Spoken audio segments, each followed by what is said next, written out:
দীর্ঘ ২১ বছর পর এমন অবিশ্বাস্য ঘটনা ঘটল। দীর্ঘ ২১ বছর পর লিওনেল মেসি ও ক্রিস্টিয়ানো রোনালদোকে ছাড়াই ব্যালন ডি'অরের সংক্ষিপ্ত তালিকা প্রকাশ করেছে France football. France football magazine কর্তৃক দেয়া ফুটবলারদের ব্যক্তিগত সর্বোচ্চ মর্যাদার এই পুরস্কারে এবার যে সংক্ষিপ্ত তালিকা প্রকাশ করা হয়েছে সেখানটায় জায়গা হয়নি লিওনেল মেসি এবং ক্রিস্টিয়ানো রোনালদোর। ২১ বছর তারা রাজত্ব করেছেন। ২০০৩ সালের পর প্রথমবারের মতো এই দুই তারকার একজনও ব্যালন ডি'অরের সংক্ষিপ্ত তালিকায় জায়গা পাননি। এর আগে ২১ বছরে মেসি কিংবা রোনালদো যে কোনো একজন হলেও ব্যালন ডি'অরের সংক্ষিপ্ত তালিকায় জায়গা পেয়েছিলেন।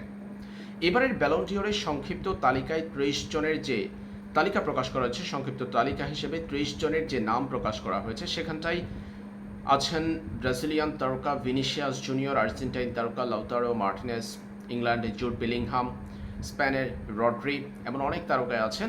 তবে ব্যালন ডি'অর জয়ের ক্ষেত্রে সবচেয়ে বেশি এগিয়ে থাকা ফুটবলারদের তালিকায় আর্জেন্টিনার লাউতারো মার্টিনেজ, ব্রাজিলের ভিনিসিয়াস জুনিয়র, স্পেনের রড্রি এবং ইংল্যান্ডের জুড বেলিংহাম তারা আছেন বেশ ভালোভাবে এগিয়ে। ধারণা করা হচ্ছে ভিনিসিয়াস জুনিয়রের হাতেই উঠতে পারে ব্যালন ডি'অর। তিনি রিয়াল মাদ্রিদের হয়ে জিতেছেন চ্যাম্পিয়ন্স লিগ, লা লিগা এবং সুপার কাপ। এই তিনটা ট্রফি তার রয়েছে। এছাড়াও গোল এবং অ্যাসিস্টে বেশ ভালো পজিশনে আছেন। ভিনিসিয়াস জুনিয়র মৌসুমে ২৬ গোল ১১ অ্যাসিস্ট করেছেন। তার জোরালো একটা সম্ভাবনা রয়েছে এবারের ব্যালন ডি'অর জয়ের ক্ষেত্রে। তবে আন্তর্জাতিক কোনো ট্রফি জিতা হয়নি ভিনিসিয়াস জুনিয়রের। এই জায়গাতে কিছুটা ভিনির ঘাটতি রয়েছে। আন্তর্জাতিক ট্রফি জয়ের ক্ষেত্রে ভিনিসিয়াস জুনিয়রের যে ঘাটতি রয়েছে সেই ঘাটতি নেই লাউতারো মার্টিনেজ কিংবা রড্রির।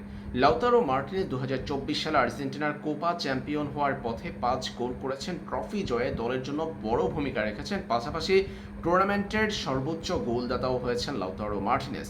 অন্যদিকে রড্রি ইউরো চ্যাম্পিয়ন হয়েছেন। স্পেনের দলের অন্যতম গুরুত্বপূর্ণ সদস্য ছিলেন, ইউরো চ্যাম্পিয়ন হয়েছেন তিনি। ক্লাব ফুটবলে তিনি জিতেছেন premier league, UEFA super cup এবং ফিফা ক্লাব ওয়ার্ল্ড কাপ। এই তিনটা ট্রফি জিতেছেন রড্রি। এছাড়াও লাউতারো মার্টিনেজের ক্ষেত্রে আমরা দেখেছি সেরিয়া, সুপার কোপা ইটালিয়া এবং আর্জেন্টিনা জাতীয় দলের হয়ে তিনি জিতেছেন কোপা আমেরিকা। এছাড়াও ইটালির শীর্ষ লিগে লাউতারো মার্টিনেজকে আমরা দেখেছি তিনি সর্বোচ্চ গোলদাতা হতে, অর্থাৎ গোল্ডেন বুটটা উঠেছে তার হাতে, যেমনটা উঠেছিল কোপা আমেরিকাতেও। তাই এই তিনজনের মধ্যে বেশ হাড্ডাহাড্ডি লড়াই হবে। আন্তর্জাতিক ট্রফির কথা যদি বিবেচনা করি সেই ক্ষেত্রে ভিনিসিয়াস জুনিয়র কিছুটা পিছিয়ে থাকবেন। তবে এই জায়গাতে আন্তর্জাতিক ট্রফির পাশাপাশি বেশ প্রাধান্য দেওয়া হয় ইউএফার ট্রফিগুলোকে। যেই জায়গাতে ভিনিসিয়াস জুনিয়র এগিয়ে রয়েছেন, তিনি ইউএফা চ্যাম্পিয়ন্স লিগ চ্যাম্পিয়ন হওয়ার পথে রিয়ালে বড় ভূমিকা রেখেছেন। তাই কে জিতবে সেটা আসলে জানার জন্য আরও কিছুদিন অপেক্ষা করতে হবে। ভোটাভুটির মাধ্যমে বিষয়টা চূড়ান্ত হবে।